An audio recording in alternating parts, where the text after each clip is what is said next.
Hi everybody, welcome to tonight's XRX live stream. My name is Clare Farrell and I'm here to host the XRX panel chat reflecting on our April anniversary from the 2019 International Rebellion, which you might remember as our first major rebellion in London. So we've got a really good panel today of people who are going to be answering some questions. We've got George Marshall, who is the founder of Climate Outreach, Europe's leading specialists in climate change and public engagement and communications. He's got a really strong track record in reaching new and non-green audiences especially. George has worked for 30 years at all levels of the environmental movement, from British Direct Action in the 1990s as a senior campaigner for Greenpeace US and the Rainforest Foundation, and as a strategic advisor to governments and international institutions. He's the author of Don't Even Think About It, Why Our Brains Are Wired to Ignore Climate Change and Carbon Detox. We're also joined by Sarah Lunnon, also a member of Extinction Rebellion's political circle, a frequent and excellent spokesperson for our movement, and she's a former Green Party councillor for Stroud. Joined by Sarah Zaltash, artist and diviner, coordinator of Extinction Rebellion's UK Vision Sensing Circle and a co-host of XRTV. We've also got Liam Norton, who is an electrician from South London, who first came into contact with Extinction Rebellion at the blockade of 5 London bridges in November 2018, and he's been involved with actions ever since. And he's also a great spokesperson for the movement. And Rupert Read, a member of Extinction Rebellion's political circle, frequent spokesperson for the movement, and an associate professor of philosophy at the University of East Anglia, a former Green Party councillor for Norwich, and a national parliamentary and European candidate for the party. Let's get going with a question. I'm going to open the panel with something for Liam Norton. So Liam, we've had lots of comments from the public and the media about how Extinction Rebellion seems to have attracted a sort of broader appeal than the established climate activist world in the last 30 years or so. So let's hear from you. Why do you think that is?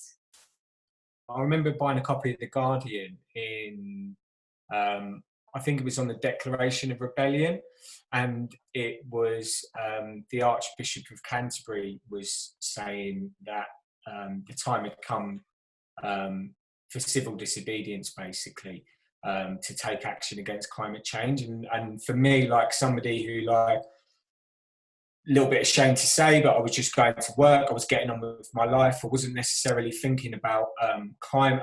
I mean, subconsciously I think I was thinking about climate change, but there was always like an element of denial, I think, that I was like experiencing. And for me, like the really powerful thing was that the fact that somebody like the former Archbishop of Canterbury, Brian Williams, was sort of calling for people for civil disobedience and for people to go out and get arrested for a cause was something that really pricked up my interest. So that caused me to like go down to the bridges in November. I was kind of like an observer, really. Didn't really feel like I could, it was something that I could necessarily jump straight into and get involved with. I was kind of going as an observer. I had a conversation with my friend who'd like recently had a child, and he said to me, he's obviously worried about climate change. You know, he just had a child, and he was going, have you heard about this extinction? He used the word mob. He's like, you heard of this Extinction Rebellion mob? And I went, yeah. I said, I went down to the bridges like last year. You know, I think they've got a point.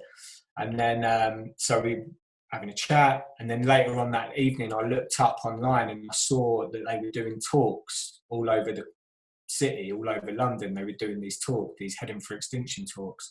And so I just went. And like, so that, I think that was one of the first things that like, they were doing these public talks, they were doing them all over the country. It felt like accessible. So I went, and it really did blow me away, this kind of talk. And then like I signed up, like, so it was something that was just like really accessible. And then a couple of weeks later, I was throwing blood over Downing Street, you know, and then just got taken away on this kind of like whirlwind. A few weeks after that, I was like I was involved in the team that dropped the BMX ramp off on Waterloo Bridge. And so I was just involved. But just on another level, I think there's this idea that activism in the past had been like for instance, like Greenpeace on a boat in the North Sea. So it was that group over there doing that thing to somebody else. And there was this idea that, you know, it didn't involve me.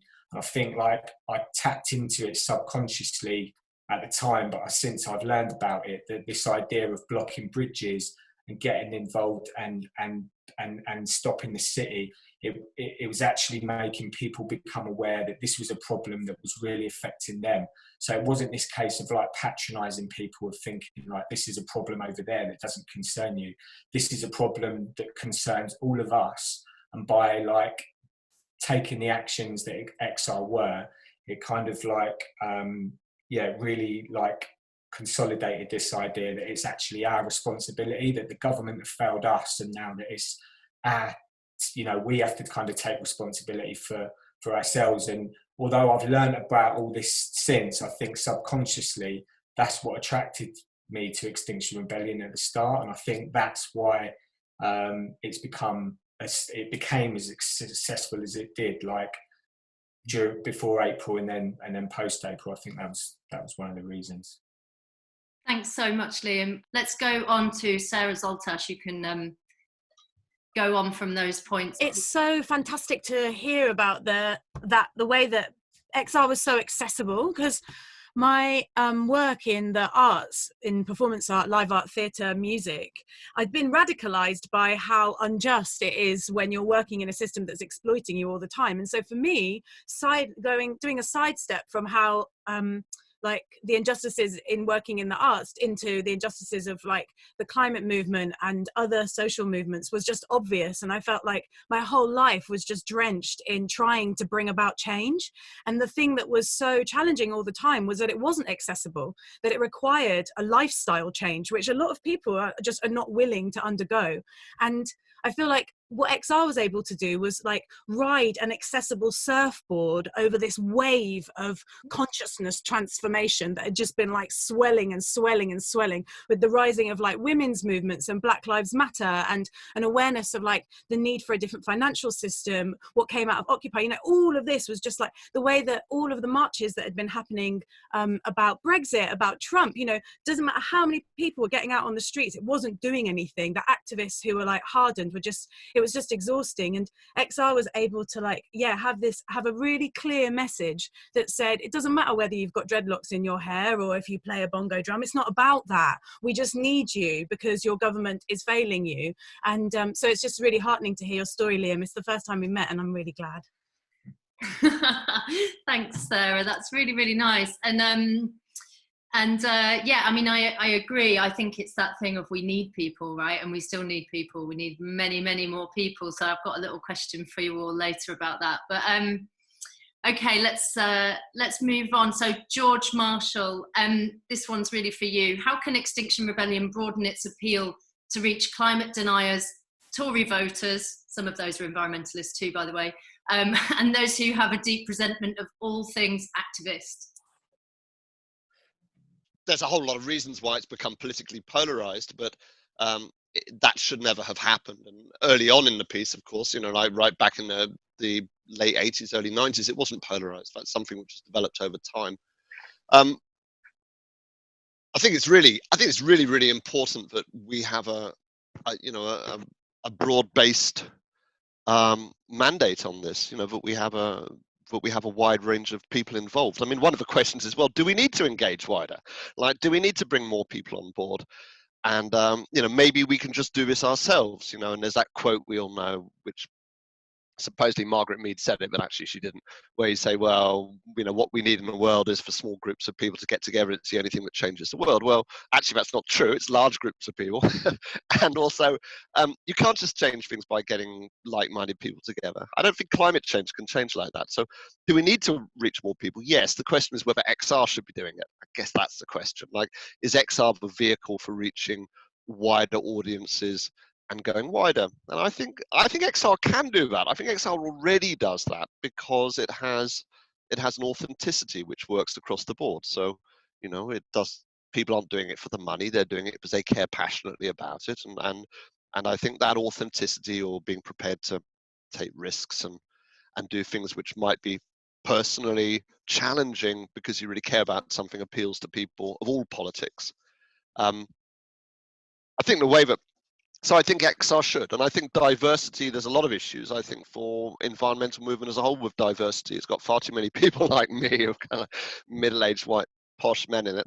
And I think, you know, it all needs to broaden out. But I think the diversity we often forget is a political diversity, that there's people right across the board of all kinds who have different political values. And I think they should be reached out to, not deniers. I mean, people who outright don't think climate change is a problem, well, or don't think it exists, well, let them do their own thing. I wouldn't even bother with them.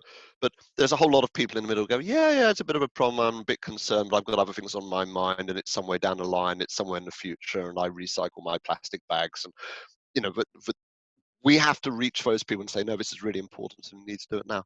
And I want to hear from other people on the panel, but I mean, I guess some ideas I'd put out there about how that might be possible. I'd say a lot of what XR is doing at the moment is actually pretty good.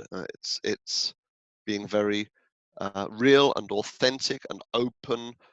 I think it needs to be careful that it doesn't become too clearly identified with one set of political values over and above another. And I guess that's really challenging. That's going to be very challenging for people who want to make it strongly intersectional and bring in a lot of wider struggles.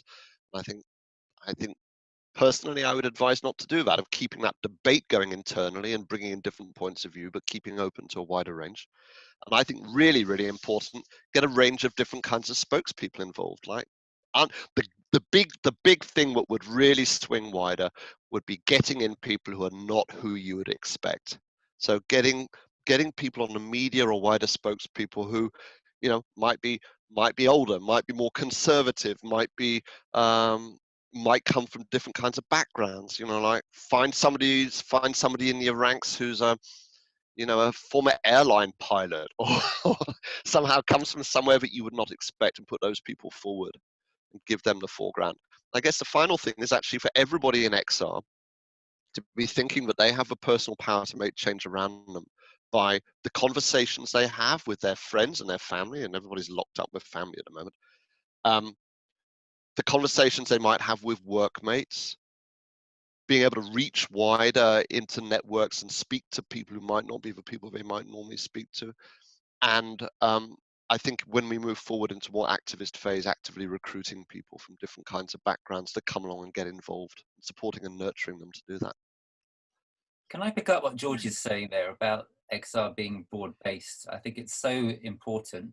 I think it's so important that we are appealing across classes and that we're appealing across different political values. And that's why we like to say in XR that we are beyond party politics and beyond ideology, that this is an emergency, and the nature of the emergency changes everything. It means that normal rules of engagement, as it were, are suspended.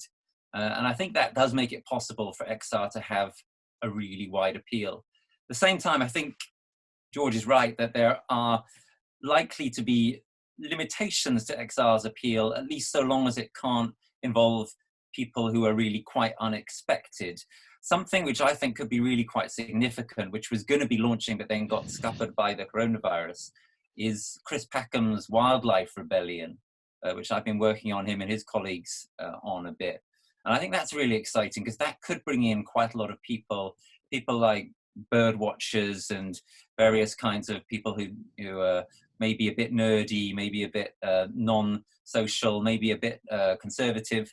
And I think Chris has a great plan to try to bring in a load of those people who might find it difficult to identify with XR, but Wildlife Rebellion could attract them. I think that's really a significant possibility that we should be looking for as we go forward. One more thing, I think that this coronavirus crisis will give us new potentialities for alliance building. I think there's going to be a huge amount of anger in the coming weeks and months when more and more people in this country wake up to how devastatingly poorly our government has handled this crisis compared to other governments. And there's going to be crucial questions about how we rebuild this society, how we rebuild the economy, etc., from out of this contraction that we've caused to protect the vulnerable over the past several weeks. And those questions are exactly the kind of questions that XR needs to be in on, but there's going to be, as I say, a much wider range of people who I think are going to want to be in on those questions too. I think it's an exciting time of possibilities for alliance building coming up now. And if I could add to that, I think that coronavirus will create an atmosphere whereby the sense of togetherness, that there are issues which are transcendental issues which go much wider than party politics or class or background or attitudes, but actually affect all of us. And the sense that people can all pull together and work together, because the most effective language for bringing in wider audiences to talk about climate change as something around togetherness within which everybody can make a contribution. So I'm going to bring in Sarah Lunnon next, because following on from that question about having a broad appeal, we've got something else that we wanted to just touch on. So what about the deflectors, Sarah? You know, those people that they think, well, they go, well, you know, I recycle and stuff, you know, and like walk to school sometimes, and that's good, right? My kids don't like plastic anymore, so we're going in the right direction. What do you do with those people? It's the idea that I know there's a problem, but you know, I've given up using plastic straws. I do my recycling, and I'm thinking of buying an electric car, so everything's going to be all right, you know. And actually, thanks very much, Extinction Rebellion. I really like what you're doing, and all those other groups. You're doing a great job. I really support you, and you know, keep going. As if somehow we've got this, you know, that it's going to be all right because Extinction Rebellion exists, and we're causing mass disruption, so everything's going to be okay. So that is really. It's really difficult getting to those people, because it's not quite a form of denial, but it's a way of not exposing yourself to the truth, because you know the very real uncomfortable truth is that we have to make major changes to all of our lives and our lifestyles. And I mean that's the thing that happens so wonderfully in April. And Roger's famous quote of "we're fucked" as well, to actually for an environmental group to come out and say, this is how bad it is. It's really, really terrible. So I think we have to keep telling that really uncompromising truth, you know, that no, we haven't got this. Things have not got any better. Yeah, you know, we've changed the conversation, but we haven't done what we needed to do. And to also keep putting it out to people that it needs you to join in as well. This is not something that you can be a spectator in or support from the sidelines. If you understand it and you support it, you need to come and join us. And it's, you know, George talked about having conversations. It is a difficult conversation to have with people.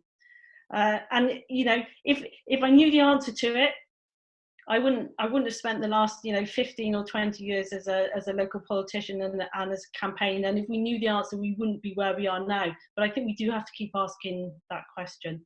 And I think one of the things that COVID-19 has shown us is that a global crisis, and what we're talking about with the emergency of our natural world, ultimately the global crisis, the end of the world problems, end up being the same as the end of the month problems. And we're all, well, I'm certainly concerned about that now. We are concerned about that, and it's the same thing. We have to start making those links. And I think that's one of the things that will help move people to that level of realization. Yeah, thanks, Sarah. You just made me feel really nostalgic, because that 50-metre long climate change "we're fucked" banner I just made on the floor of this room that I'm in now. You had to unroll a bit and then roll a bit and glue the letters, roll a bit. It took a very long time. Anyway, those were the days. Okay, so let's think a little bit more about April. I'm going to go to you, Sarah Zaltash. What happened over the days in the April Rebellion in 2019 that's most deeply lodged in your memory? Just to begin with, the atmosphere, this atmosphere of like incredible possibility. I'd always, I'm somebody who's worked at festivals since I was a teenager, and I associate that level of collective effervescence, this sense of absolute liberation and possibility, with an environment, that's like contained off and you've paid a ticket to get in there. And to feel that on the streets of central London, to be able to cycle with your arms open, singing at the top of your lungs down the middle of Oxford Circus, was like, just absolutely incredible. I remember this like realization on the first night that unless we stayed with the 5 different sites, unless people stayed there, like, okay, yeah, it's fun to arrive and set up the stuff and congratulate yourself on how beautiful it is, but wow, we actually have to stay here. And I remember like the messages and the calls that would go around saying this site needs people, this site needs arrestables, and the way that people just like, you would become friends because you were shoulder to shoulder, just like running to support other people that you just met, that you just kind of fallen in love with in the middle of all of that. Yeah, there's one really, really strong moment for me that came sort of somewhat later on in the as it all unfolded, which was when the Pink Boat, after it being like this center of like rave and joy and like speeches and possibilities and arrests, and it was like this pulsing center. Well, when the Pink Boat had to be taken away and it was released and it was in some ways sacrificed by the rebels, Gail Bradbrook gave an amazing speech where she said, you know, we will have to lose things, and the way that we lose things will be the making of us. It shows us who we are. And rebels gathered, and as the police kind of flanked this boat that was being taken down Regent Street, down Oxford Street, down Regent Street, they were there all in their high vis, and rebels led by an incredible rebel called April Griefsong just sang a wailing, keening song that comes from Scotland in their grief of having to lose the Pink Boat and everything that the Pink Boat symbolised. And that, for me, along with so many other moments, was this spontaneous outpouring of human spiritual expression. Like, I don't mean spirit in terms of like, yes, all of the different religious organizing, yeah, wonderful. I love that people pray. I mean, you know that about me. I love that people pray. But to see people do that the way that the birds sing at dawn, you know, it's not about someone telling you what to do. It's about this thing is being taken from us. So let's process, let's offer our voices, let's mark this moment as something meaningful and symbolic. I've just got goosebumps thinking about it. It's like, it was many of those moments, people's outpourings of songs of devotion to, you know, Mother Earth, this moment that we're in, the emergency, Greta, like everything, like the way that people came together in ecstasy and joy and care for each other. That's what left this great impression on me, that like, hang on a minute, all of this time that people have been saying, oh yeah, you're never going to be able to do that, like that's a utopic idea, like those things that you think you want, that's not realistic, come on, come back down to earth. It's like, actually, people do know how to move with love if you give them the chance. And that was really what we did in April. We just moved with love, and it inspired the whole world. Yeah, amazing. Okay, let's take in Rupert, because I can see that he wants to make a comment about April as well. I think Sarah's just told us something really significant about how and why April worked. I want to add in a different dimension, a more sort of political, analytical dimension, which is that I think what was absolutely crucial was the fact that, as Sarah said, we held those sites. So in the first couple of days of the rebellion, there was a huge sort of upsurge, really, of media opposition and public opposition to what we were doing. And people were like, this is outrageous. You know, like Liam was saying earlier, you're just blocking these bridges, you're blocking these streets. You can't do this. But the fact was that we carried on doing it. And by doing that, we created, by the fact that we lasted, we created a sort of artificial temporary emergency or an artificial disaster. And that forced a conversation, and it forced people to come back again and again to thinking about it. And I think that was crucial to how the rebellion worked, because what happened as I read the situation was that over the course of the first week, attitudes started to soften a bit, and people started saying things like, and some people in the media started saying things like, well, you know, you've got to at least admire their determination, and, you know, well, why are they so determined? You know, why are they so fanatical as to keep on standing in these streets day after day, being arrested day after day, and so on. And then by the time we got to the second week of the rebellion, we were still there. The atmosphere had changed further, and a lot of people were starting to say, and including people in the establishment, were starting to say, you know what, it is high time that we really did address this emergency. And the kind of miniature artificial emergency that we created the possibility for really thinking about and starting to get serious about, you know, the real emergency, which was the reason why we were there in the first place. And that, I think, is what led into the possibility of us having the meetings with the politicians and the government and so on, which happened in the following week, which me and Sarah were involved in, and that led to the Parliament declaring the climate and environment emergency after we'd had those meetings. I think it was our persistence in our creation of that temporary artificial disaster or emergency that did that by forcing that national conversation. And something which is interesting about what we're going through now with the coronavirus, of course, is that this is a spontaneous, unplanned, worldwide emergency, creating a huge sense of more or less shared vulnerability. And that, I think, gives the possibility for the kind of thing that we've been trying to evoke in these rebellions to go a lot wider and a lot bigger. If we can get people to move in their heads over the coming months from corona to climate, from this short emergency to a longer, more permanent emergency, which is going to be even bigger and more terrible, well, then that will be us really, really doing our job. And that is an enormous possibility, which I think is going to become present in 2020 and 2021. Brilliant. Thanks, Rupert. Yeah, what you were just saying there reminded me a bit of just before Extinction Rebellion existed, I was doing some air pollution campaigning in central London, and we blocked a road off, and there were several members of XR in the team back in those days. And we came on and off the road, on off for about an hour around Marble Arch, I think it was. And a police officer, a lady police officer, said to me, "Well, you know, I suppose it's not that bad because you keep letting some traffic through, so you're not being that bad." And myself and my friend Liam said, "You know, I mean, the suffragettes smashed almost every single window on Oxford Street, and I wish I had her body cam footage, because she just turned around to me and went, yeah, I mean, nothing happens unless you make a fuss, does it? So good luck." Yeah. So, you know, people do get it. So I just want to ask you, Liam, quickly, as someone who's definitely got less sort of history in the environmental movement and that space, on that topic of like justified disruption and people accepting the work that we do, how do you feel like the sort of public mood or the opinion of people that you know has changed about causing disruption or doing civil disobedience? What we managed to do during April is, like, there was that idea of the Overton window, so we changed what was acceptable in public conversation and public discourse, and that was definitely changed. So people like that I go to work with became aware, at least, that there was this kind of idea of this emergency kind of messaging was being discussed, and that was being talked about.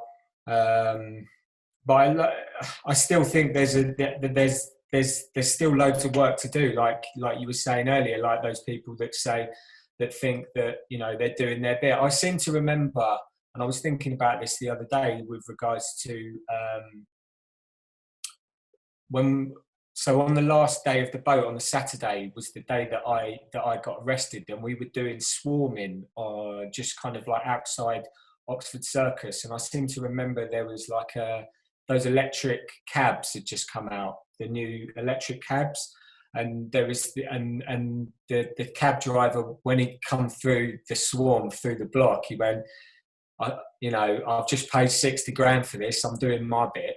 And there is that idea, and it is like what Sarah Lunnon was saying earlier about this idea that if we just like buy differently, or we buy the electric cars, or, you know, we recycle, that we're somehow kind of like going to get over this crisis and we can continue living the way we are.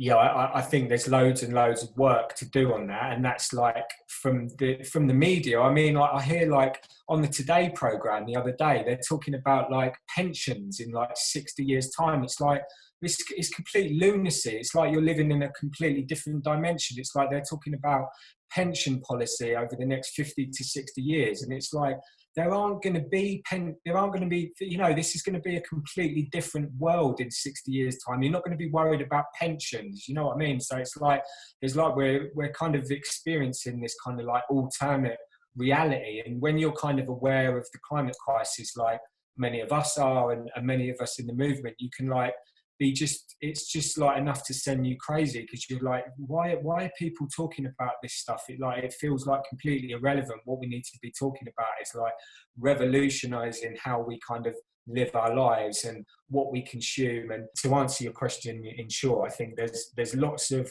work that needs to be done to explain to people that the current kind of like trajectory that we are on is like it's not sustainable, and I think that's connected with the climate crisis, but it's also connected to all other kinds of different areas where we're having this public debate about, like I said, like pensions and all these kinds of ideas that it's not real, because these things aren't really what matters right now. What matters now is the emergency and the catastrophe that we kind of all have to come together as a society and work out how we're going to deal with that. So yeah, there's to answer your question, I think there's still lots to do, basically. Thanks, Liam. I'm just going to take a little extra add-on point from Sarah Zaltash, and then I'm going to move on to take some of these audience questions. Go on, Sarah. Thanks so much. Yes, when you mentioned about the COVID crisis and how it like teaches us, it can teach us so much about the response to crisis and the response to like being asked to change. Like I've like lots of my friends are involved in the rebellion and variously involved with calling for change, systems change all across the different systems and sectors that we exist within. And yet, when COVID was like, when the news about potential lockdown was coming in, when before the lockdown was instated and people were having to make their own personal choices, lots of people I know who are involved in incredible change-making projects, who were going to have to, they themselves, stop their own business as usual, didn't want to, went into a denial. I'm not going to get it. It's not going to affect me. Why do I have to do it? My body's young. You know, there was like, and it was interesting to me. I have a vulnerable body because I had a long-term illness. And so for me, I had to really look after myself. And it was like, it was a real lesson in compassion and humility to me to see that people who in all other walks of life are demanding that others change, they themselves find it so hard to face a reality that they're not prepared for, that they don't want, that upsets work that they've been preparing sometimes for months, sometimes for years. You know, if you've got a big show or a big project landing and you're told, no, that's not going to happen. If you've got a big pension pot that you've been doing a research on for like 10 years or something, and someone comes along and is like, nah, change all of that. You're like, oh, this is my thing. I've been making this thing, you know, I don't want to not do my thing. And it really showed me that that there's like this, there's a kind of some compassion work that needs to come into play, so that those people are really held and noticed and known and acknowledged for all that they need to sacrifice, you know, all that needs to be lost in order for the bigger game to be won. Yeah, it's interesting, isn't it? I remember speaking with various people over the course of the Extinction Rebellion kind of journey about the difficulty that you can often have with sustainability experts, in quotes, because, you know, in some cases they're sort of realizing that their work is just not enough, you know, and that they've got a trajectory and a career and everything's mapped out for them, but it's obviously no good in the face of how bad we've let this situation get.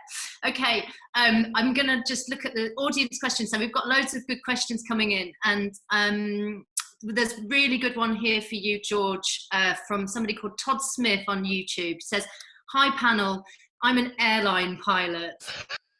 Starting pilots for XR today. No, it didn't say that.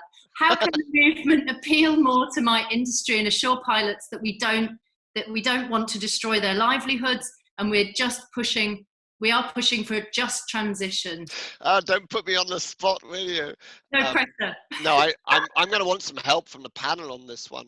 But look, I'd say one of the things that you start doing with a conversation with any group, whether they're airline pilots or whether they're coal miners or whether they're people working in the oil industry, is you start by recognizing that this is hard and challenging, that they're people. But they're people who are decent people, they're doing a job, they're looking after their families. And I think start from a position of respect for people as people. And I think in many cases also respecting that they have performed an important social value. But of course now we're in a situation where we know that things are going to have to change. So I think one of the things is to reach out to people and say, look, be partners in this change, right? you need to be participating in this.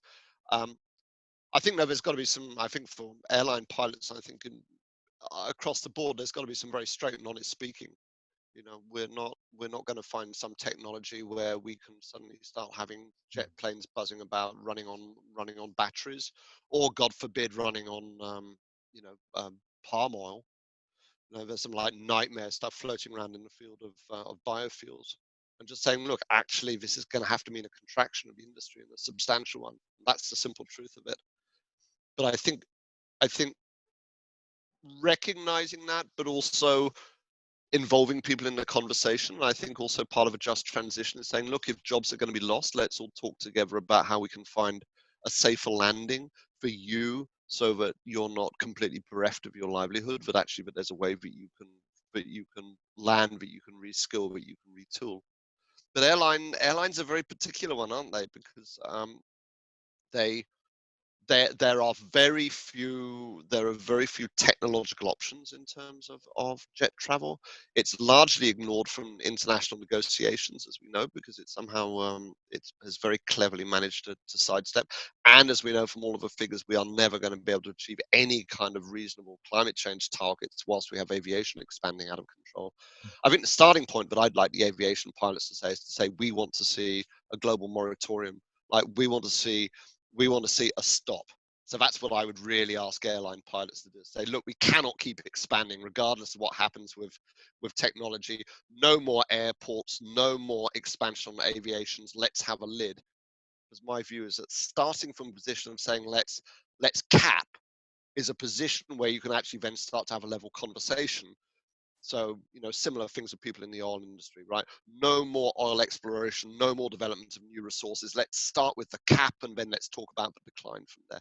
But I want to hear other views here, because airline pilots, boy.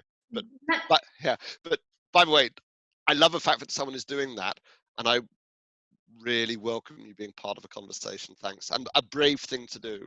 Yeah, massive thanks to Todd Smith for sending this in. I'm just going to take Sarah Lunnon, because I know that you just had a point, and then comment from Rupert as well.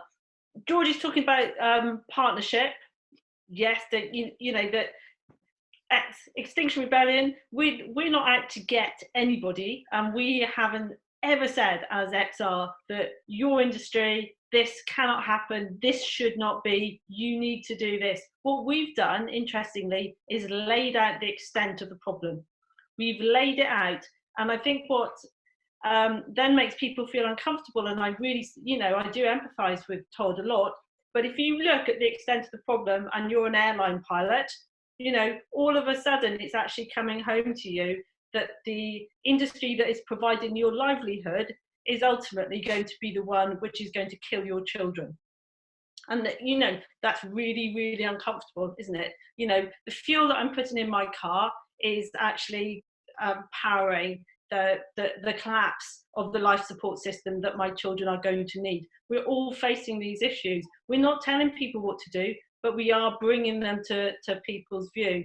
And I think that's the real beauty of the third demand, is to say we need a different kind of democracy to find these solutions. Of course, nobody should end up destitute, because we need to change the industry and we need to change our economy. But we are wealthy, we have all this natural wealth. How do we use it for planetary repair and to protect the people? And that's the beauty of the Citizens' Assembly.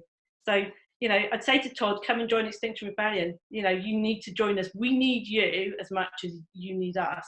And we do need that just transition. Yeah, that's beautifully put, Sarah. And I'd just add to that the term just transition, which Todd used, that is the key. That's the key. And it should begin now, right?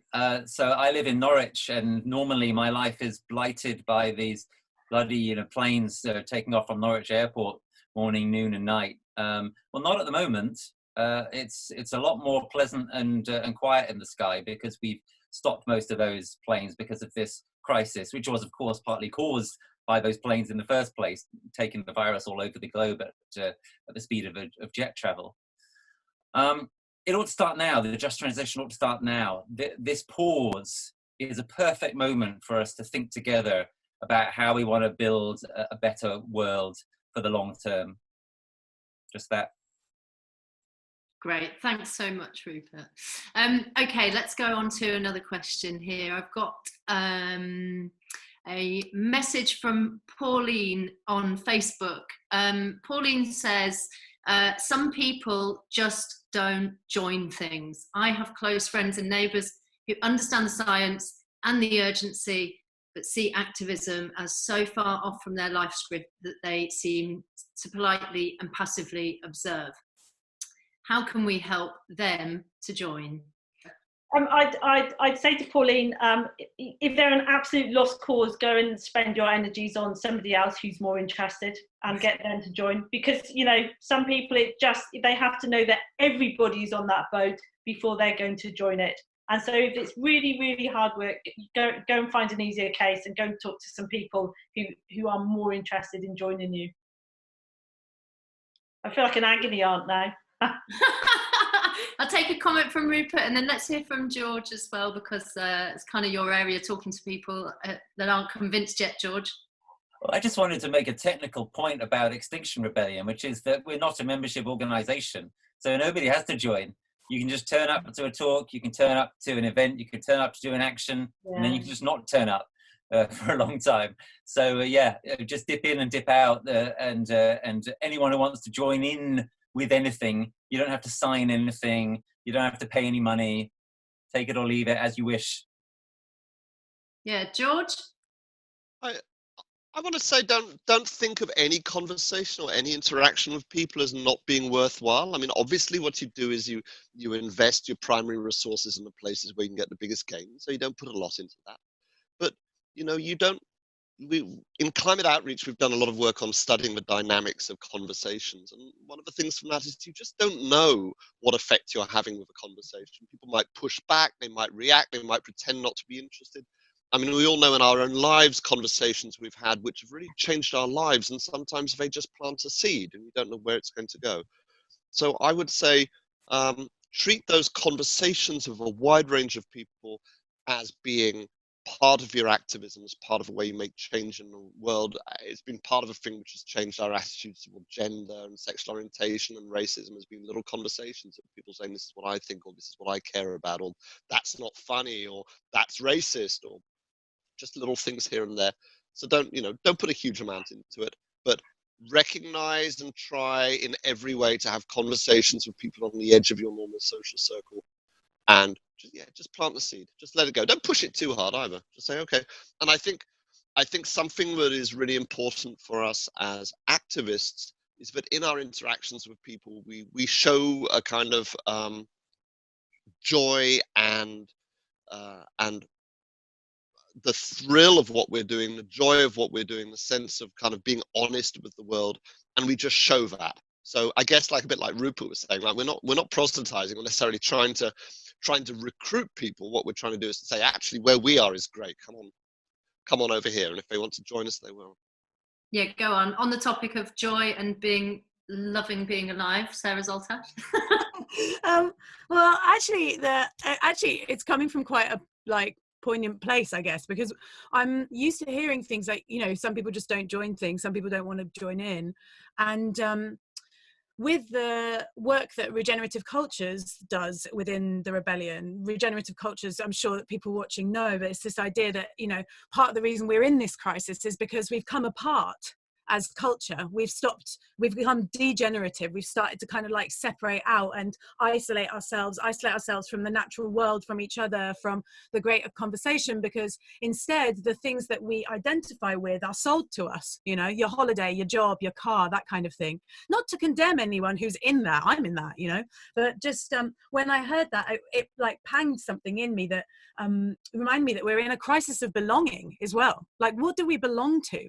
If we don't belong to the job, the mortgage, the family, the thing that I've been working towards, what am I? And like, whilst I'm not saying, whilst I don't, you know, no one has to join anything, I'm actually a bit of a hermit for all of this like joyful life living that I do. I tend to just like sit in my perch reading and getting on with stuff. But like, I know that for me, belonging is a really important piece, and I don't need to go and necessarily join a thing in order to understand what I belong to. I can talk to my family, I can look around at the things that I hold dear and just begin there. you know, just rather than sort of like have to step out and go out of my comfort zone, just be like, okay, well, like, how about this? Is this participating in the truth that I want to live? And yeah, just to recognizing that crisis of belonging also is part of the climate crisis, the mental health crisis, the intergenerational crisis that we're seeing in this like great relief in like we're able to see the way that the generations have fallen apart in the societies that we live in, because we're unable to care for the ones that we love. We're all like atomized. And so when I hear, you know, some people just don't want to join things, I say, well, maybe that's not something to take for granted, you know.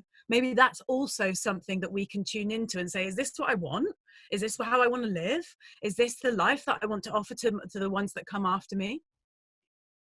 Thanks, Sarah. I just want to let you all know that we've had a message back from Todd, our favourite airline pilot in the world. Says, thanks very much, guys, for the input. It's really useful. I agree, pilots need to accept that we may have to be re-educated into the green sectors, but I guess that has to come from the government. Hashtag pilots of XR, and a little fist raised emoji. Thanks, Todd. I look forward to meeting you sometime on the streets. I'm sure you'll recognise one of us anyway, when you inevitably come and support next time we're out. Okay, so let's go on and take a question that we've got here from Facebook, from Jeannie. The critical thing right now is HS2. It's a dark, dark time for HS2 in the last couple of days, isn't it? And they say it's the destruction of our environment. Could XR do more to stop this ecocide? I think it's worth us just giving a bit of a like big up, mass respect to Larch Maxey and all of the others who've been campaigning on HS2 and living up trees in isolation, often watching bailiffs breaking COVID laws at the moment, and breaching wildlife laws and stuff like that. So it's a bad time for our woodlands. But any takers for this? What do you think we could do more about on that topic of ecocide? Anybody? I'll take Rupert first. Yeah, just a quick point about the HS2 issue. I've been tweeting about this. I find it so outrageous that the government are pushing ahead with this right now, including with lack of physical distancing and everything.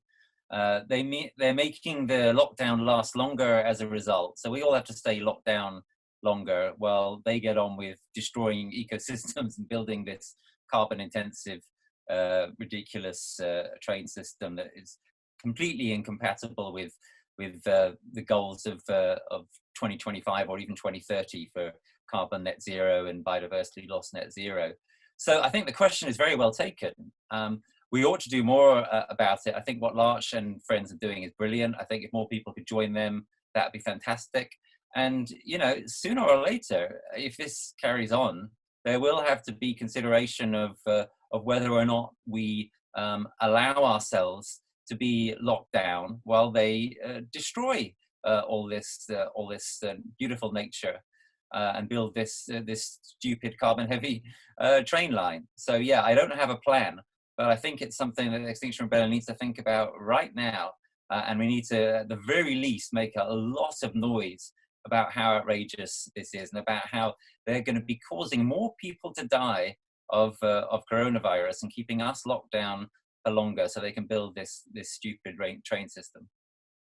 Great, thanks, Rupert. And I just want to pull somebody in who can give a bit more light for the viewers on why HS2 is bad, because I know that it's a confusing topic for some people, why environmentalists would campaign against a new train line. So, I mean, I know, Sarah Lunnon, you probably got some of the answers on that. Do you want to explain? There's a number of issues associated with the HS2. One is an issue of how much it's actually going to cost. So the resources that we're going to pour into HS2, including the amount of carbon that we're going to use as our carbon budget that we're going to take to develop HS2, could actually be being used to develop much lower carbon infrastructure. So, for example, it could be being used to electrify the train systems we already have. It could be being used to upgrade the train systems we already have, so we can have more trains, for example, travelling down each train track by changing the point system. And ultimately, when you do the equations on HS2 as to how much carbon it uses, it ends up being a very carbon heavy infrastructure. It's very energy intensive to move people really fast across the countryside. So the carbon cost and the energy cost to shave 20 minutes off a journey to Birmingham are simply not worth it. So for example, the amount of money it's going to cost for HS2, we can actually build cycle tracks on every single major road and kind of networking road, if you like. So those roads between villages, between towns, we could have an off-road cycle system, you know, that we would start actually catching up with the Netherlands. So for example, our children could cycle along the roads, and we would actually free a whole generation of children to actually be able to move around our cities and villages.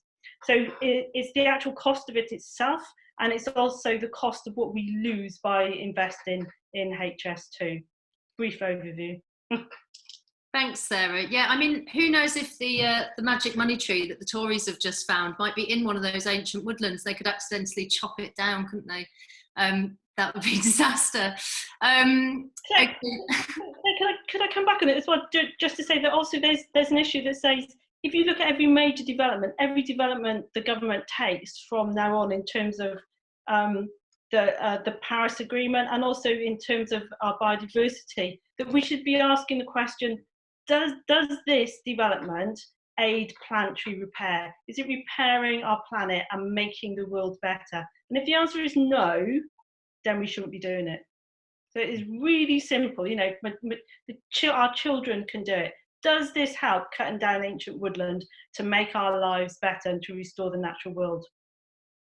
I'd say not. Thanks, Sarah. Brilliant. Okay, there's a name here I recognise. Alfie on Facebook has sent us a message. I'm going to give this to you, Liam. Going forward, do you think repeating tactics that we've used so far might be difficult? And what direction, as in actions, do you think we should head in? I think that blocking roads, etc., might not work. We don't know how long this lockdown's going to be in place. We don't know if once we're released, whether they're going to it's going to be a process of letting us out and then locking back down. We kind of don't really know how it's going to go yet. So it's quite difficult to plan stuff. But I do think that what we should be thinking about massively at the moment is this idea of debt, and that the best thing that we can be doing as a society right now, if we've got an issue with this government, is starting to think about the kind of injustice of debt. So for instance, I rang the bank up, I've got a loan, right? And I rang them up the other day because they basically, when the COVID lockdown happened, they said, don't get in touch with us.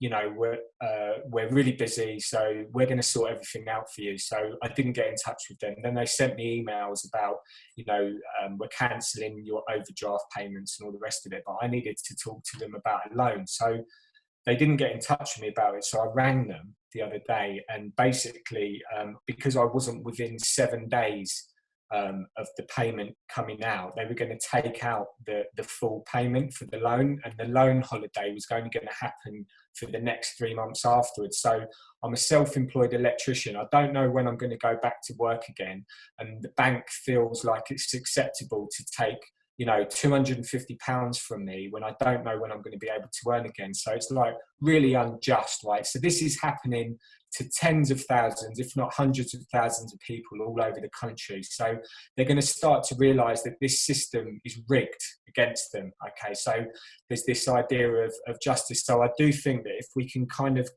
get our heads around a campaign of like, because what I want to understand is from financial people is how many thousands of people would it take, so tens of thousands, for instance, to default on loans, to potentially go bankrupt, but in a kind of like political statement, mass non-repayment of debt, basically, to cause the financial industry to become nervous. So I think that's a real interesting idea that we can start to think about within Extinction Rebellion. I do think we should still consider blocking roads, but I do have this idea that actually what's going to become more important in this sort of months is this idea of like inequality is going to be the real kind of like driving issue over the next 6 to 12 months. And what I think is that the idea almost that XR need to give this idea of rebellion away, and for it to become like XR is just a movement of movements.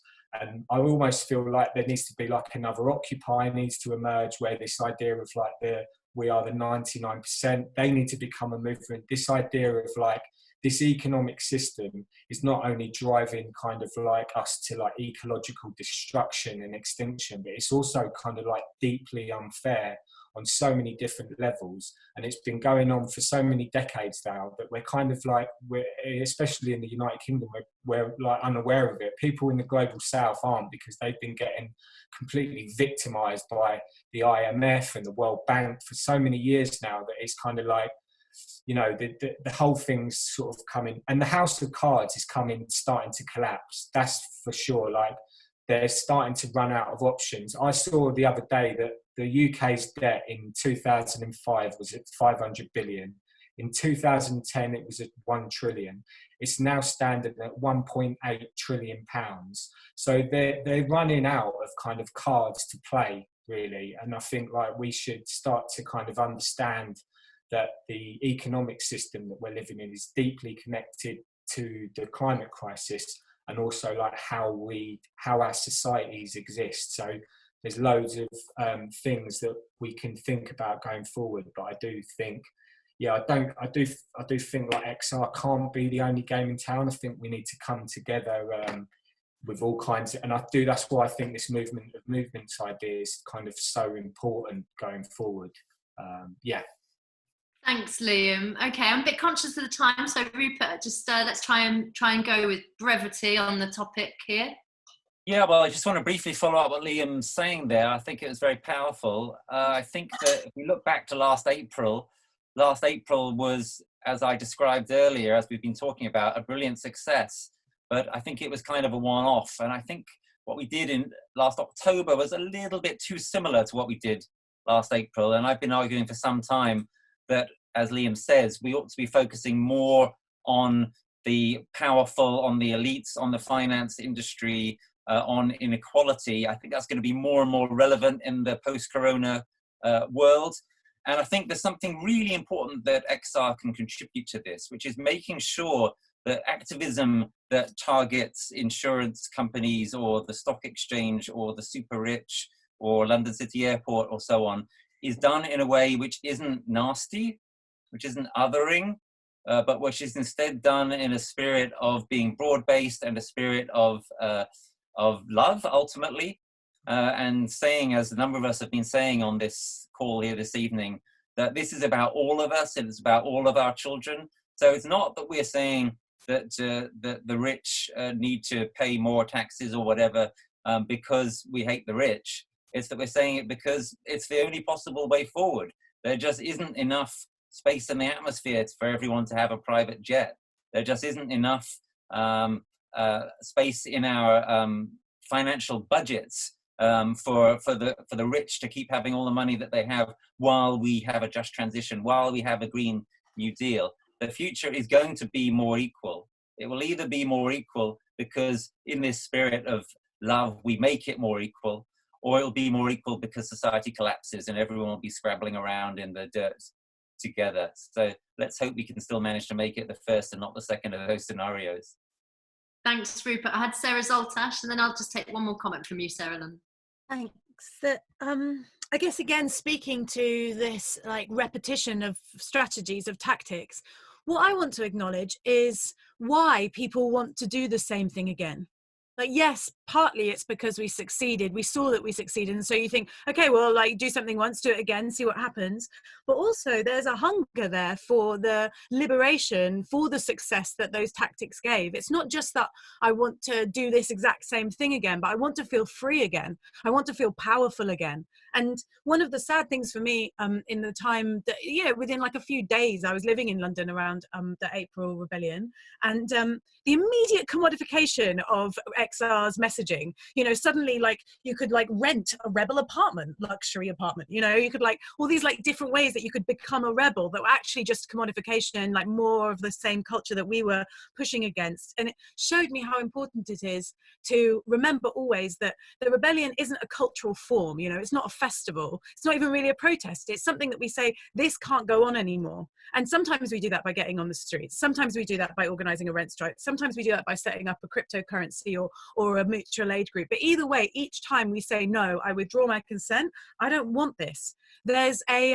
fantastic quote by a British playwright called Howard Barker that I adore, which is that a carnival is not a revolution. You know, we don't want to throw all the pieces up in the air just so that we can have a party and then throw them all back down again and everything's the same. We need this to change. But at the same time, I want to acknowledge those rebels who say, please, can we just have that joy again?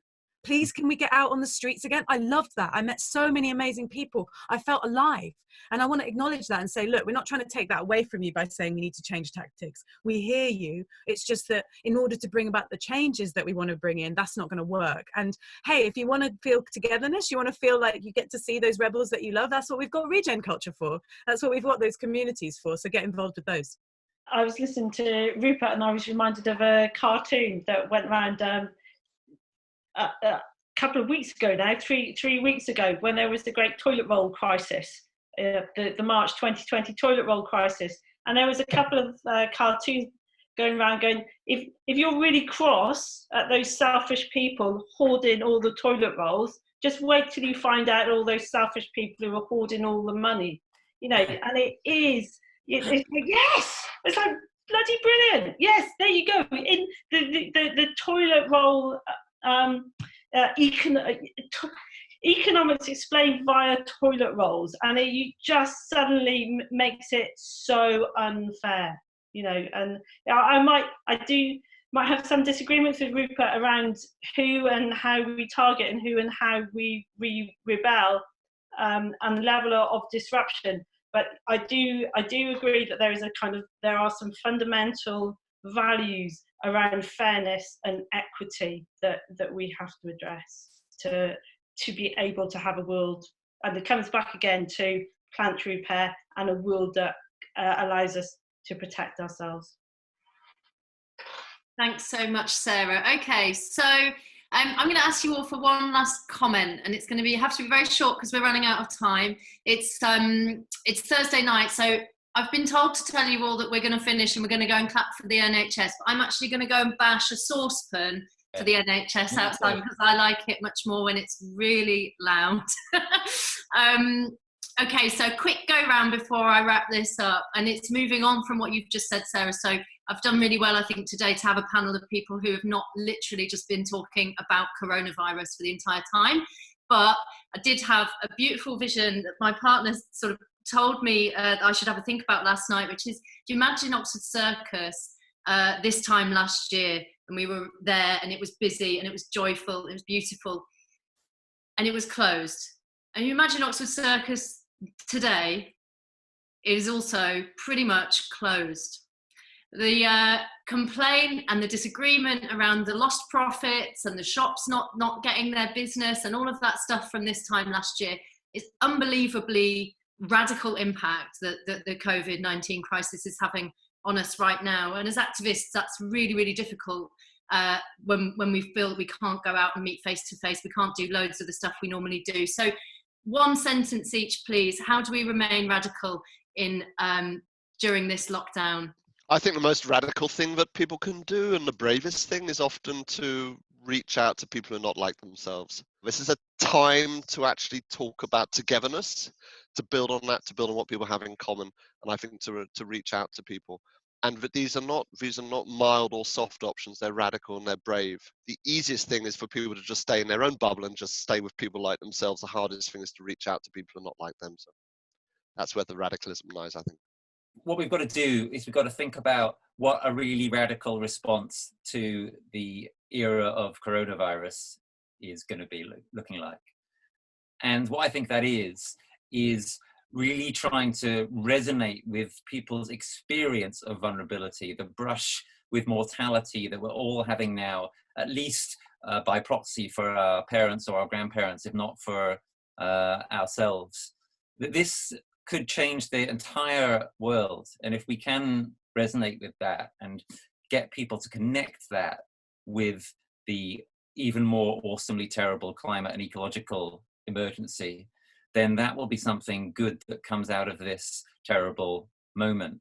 It's about reminding people in the correspondence and conversations that I have on my social media, normal was killing us. If you want to return to normal, remember, it was killing us and it was going to kill us. Let's not go back. So it's remembering that normal was a disaster. Brilliant, thanks. Okay, Liam, you get the last word on being radical during coronavirus. What an honour.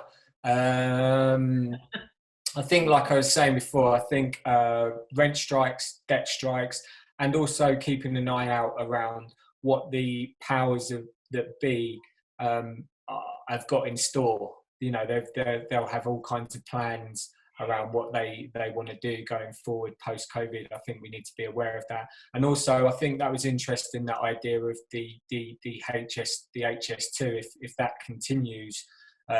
There's also quite a moral justification for kind of like refusing to accept you know, the lockdown when you know, you could argue that opposing that is also essential, just as the work of performing is essential. So there's things to think about there. And also I think some of the kind of community democracy stuff that XR are doing at the moment, just the idea of like local democracy and kind of taking back control of that.